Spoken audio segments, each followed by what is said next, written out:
જય હિન્દ મિત્રો, હું સુરેશભાઈ મકવાણા, એડવોકેટ અને આમ આદમી પાર્ટી રાપર તાલુકા પ્રમુખશ્રી. મિત્રો, આજ રોજ હું રાપર નગાસર તળાવની અંદર જે પાર ઉપર હું ઊભો છું.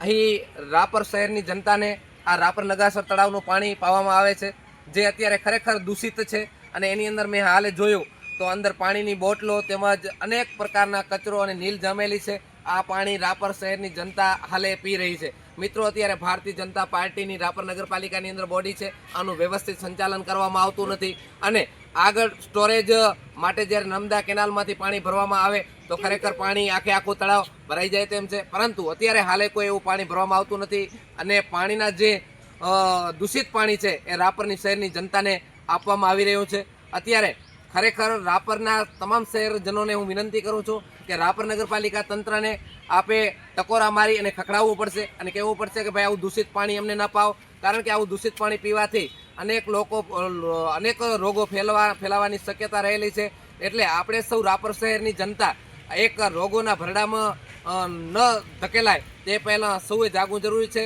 તંત્રએ જાગવું જરૂરી છે. ખરેખર સામાન્ય જનતાએ અને સામાન્ય લોકોએ આ રાપર નગરપાલિકા તંત્ર અને સરકારી તંત્ર સામે અવાજ ઉઠાવવો પડશે અને આવું દૂષિત પાણી શહેરની જનતાને આપવામાં ના આવે અને ખૂબ સારી રીતે આનું રિસાયકલ પાણી પ્લાન્ટ કરી અને વ્યવસ્થિત રીતે પાણી ફિલ્ટર કરીને આપવામાં આવે એવી આ તંત્ર પાસે વિનંતી છે. અસ્તુ. ભારત માતા કી જય.